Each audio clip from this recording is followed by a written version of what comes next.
आप अपनी स्क्रीन पर एक वीडियो देख रहे हैं। एक साफ सुथरा चमकता हॉल जैसा कमरा है। कमरे में मेज और कुर्सियां लगी हैं। मेज पर कंप्यूटर और कागजों की संगत है और नौजवान लड़के लड़कियां किताबों में रमे हुए हैं। दीवारों पर स्वामी विवेकानंद, सर्वपल्ली राधाकृष्णन और मुंशी प्रेमचंद की तस्वीरें टंगी हैं।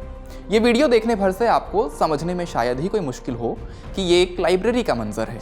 आप बिल्कुल ठीक समझ रहे हैं। ये एक लाइब्रेरी की तस्वीरें थीं जो हरियाणा के ऐसे गांव-गांव में खुली हैं।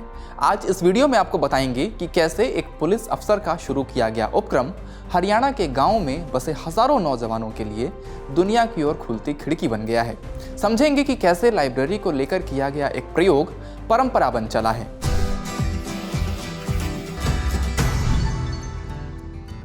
नमस्ते, मेरा नाम धनंजय है और आप देख रहे हैं इंडिया टुडे हिंदी।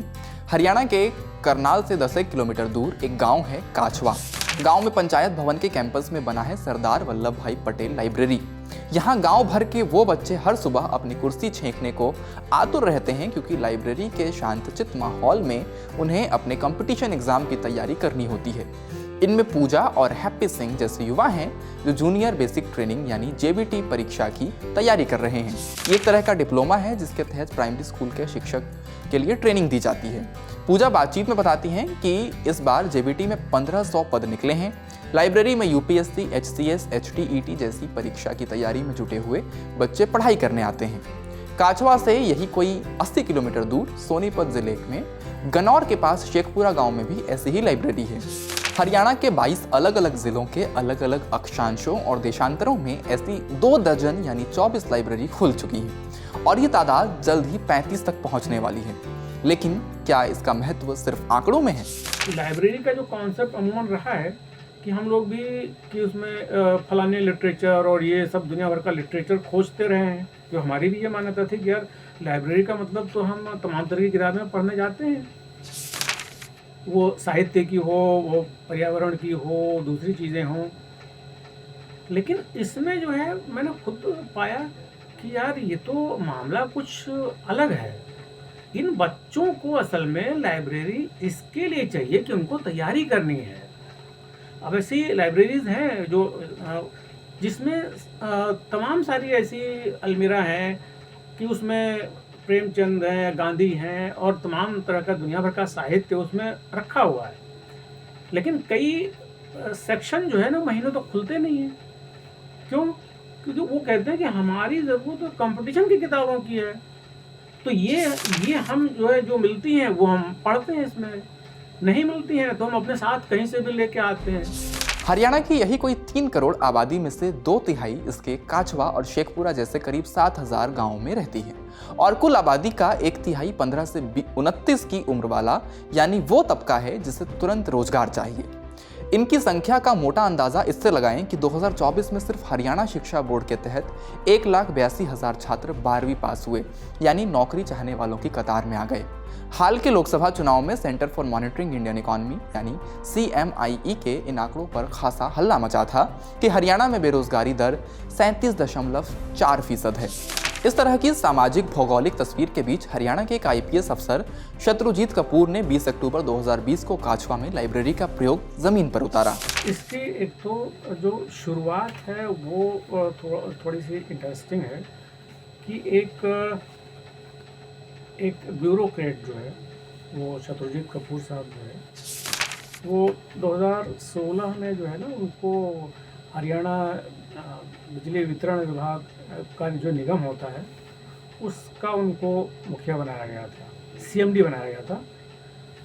तो उस वक्त जाहिर है जैसे कि देश की अलग अलग राज्यों की सारी कंपनियां जो है अमूमन घाटे में ही चलती हैं, तो वो भी घाटे में चल रही थी। उसकी 2 कंपनियां हरियाणा में, तो वो भी घाटे में चल रही थी। उन्होंने इसका एक उपाय किया कि यार इसको घाटे से कैसे उबारा जाए। तो उन्होंने जो है वो कुछ कम्युनिटी लेवल पर बिजली चोरी रोकने के लिए और बिजली का बिल लोग सही समय पर जमा कराएं, इस तरह के कुछ उन्होंने उपक्रम उसमें किए। तो उसका नतीजा ये हुआ कि धीरे धीरे एक तो उनका घाटा पूरा हुआ, फिर वो कंपनियां मुनाफे में आ गईं। अब जब वो कंपनियां मुनाफे में आ गईं तो अब जाहिर है कि उसका आपको एक CSR होता है जो आपको खर्च करना होता है। तब उनको ये लगा कि यार पहले यार कि ये यहाँ लगवा दो, कोई कहीं कुछ लगवा दो, खाने पीने की चीज़ें ऐसा करवा दो, उसमें खर्च होता था।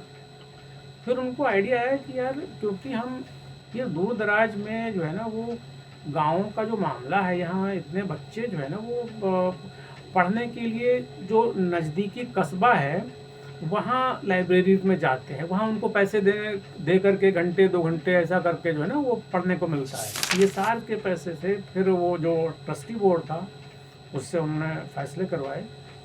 फिर उन्होंने एक उसका आइडिया ये निकाला कि जिन गाँव में बिजली चोरी रुक गई है या जहाँ के लोग बिजली सही समय पर जमा करा रहे हैं, उसको एक मोटा पैमाना मानते हुए वहाँ उन्होंने लाइब्रेरी शुरू करवाई। ये प्रयोग इतना कामयाब हुआ कि हरियाणा के दूसरे जिलों में भी तेजी से फैला। शत्रुजीत कपूर उन दिनों उत्तर और दक्षिण हरियाणा बिजली वितरण निगमों के अध्यक्ष और प्रबंध निदेशक यानी CMD थे। घाटे में चल रहे इन निगमों को मुनाफे में लाने के बाद उनके CSR के खर्च का सवाल आया। मैंने तय किया कि फुटकर खरीद या डोनेशन की बजाय किसी एक चीज पर खर्च किया जाए, और लाइब्रेरी से बेहतर क्या हो सकता था। आइडिया यह था कि उत्तर और दक्षिण की दोनों कंपनियां हर साल 20-20 लाइब्रेरी बनाएंगी तो 40 बनती जाएंगी। 500 से 600 करोड़ रुपए के प्रॉफिट में से 4 से 5 करोड़ रुपए लाइब्रेरी के लिए निकले, यानी एक लाइब्रेरी के लिए 20 लाख रुपए। उनमें किताबों, computer, Kindle edition, AC terminals वगैरह की खरीद हुई। बिल्डिंग पंचायतों की ओर से मिल गई। दीवारों पर कंधे से कंधा सटाए हरियाणा के नायक सर छोटू राम से लेकर शेक्सपियर, सूरदास, ख्वाजा अहमद अब्बास और टैगोर वगैरह की तस्वीरें भी बनी हैं। उसी गांव की 2 लड़कियों को लाइब्रेरियन रखने का नियम बना, जिससे वहीं की 2 महिलाओं को रोजगार मिले। बिजली चोरी न होने और बेहतर बिल भुगतान जैसी शर्तों की बुनियाद पर गांव चुने गए। ये अलग बात है कि हर साल 40 लाइब्रेरी का कपूर का सपना साकार न हो सका, क्योंकि अगले ही साल उनका ट्रांसफर हो गया। इसके अलावा दक्षिण हरियाणा बिजली वितरण निगम ने इसमें वैसे दिलचस्पी नहीं ली। नतीजा ये हुआ कि ज्यादातर लाइब्रेरी उत्तर हरियाणा के ही जिलों में खुली। पर कहानी का दूसरा पहलू ये है कि पिछले साल हरियाणा का पुलिस महानिदेशक यानी DGP बनने के बाद कपूर ने वही प्रयोग पुलिस लाइंस में शुरू कर दिया। बिजली विभाग का CMD रहते हुए किया। अब जो है वो उसी एक्सपेरिमेंट को वो हरियाणा की पुलिस लाइंस में जो है वो उसको लागू कर रहे हैं। कैसे? उन्होंने कहा कि हम लोगों में जो पुलिस के तनख्वाह में से भी जो है वो कुछ पैसे शिक्षा के मद में कटते रहते हैं। हर पुलिस वाले की तनख्वाह से वो पैसा कटता ही है। तो हर जिले में जो है वो एक कॉर्पस होता है। हमने कुछ नहीं किया, हमने उसी फंड को लेकर के उन पुलिस लाइंस में हमने वो लाइब्रेरी स्टैब्लिश करनी शुरू कर दी। और आप देखिए 15-20 लाइब्रेरीज हो गई हैं वहाँ। पुलिस लाइंस की लाइब्रेरी में पुलिसकर्मियों के परिजनों के अलावा बाहर वालों के लिए भी आकर पढ़ने की छूट है।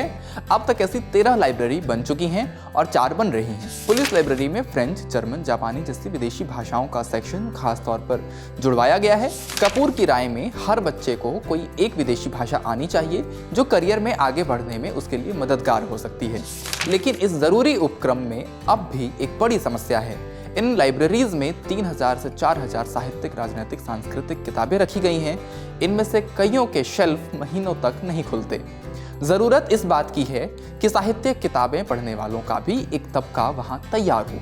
पर फिलहाल तो लाइब्रेरी के सबसे बड़े स्टेक होल्डर्स युवाओं को उनकी जरूरत की किताबें चाहिए। शत्रुजीत कपूर पूरी सहमति जताते हुए कहते हैं, अरे ये मुद्दा तो सचमुच बेहद अहम है। कम से कम पुलिस लाइब्रेरीज में हम इस बात पर ध्यान रखेंगे। पर सबसे ज्यादा जरूरत बिजली महकमे की लाइब्रेरीज में इन पर गौर करने की है, क्योंकि इतने कारगर प्रयोग को नाकाम नहीं होने दिया जा सकता। इस अनूठे पहल पर आपकी क्या राय है, हमें कमेंट बॉक्स में जरूर बताएं। इस वीडियो में फिलहाल इतना ही। ऐसे ही ग्राउंड रिपोर्ट्स देखने के लिए इंडिया टुडे हिंदी के YouTube चैनल को सब्सक्राइब जरूर कर लें। शुक्रिया।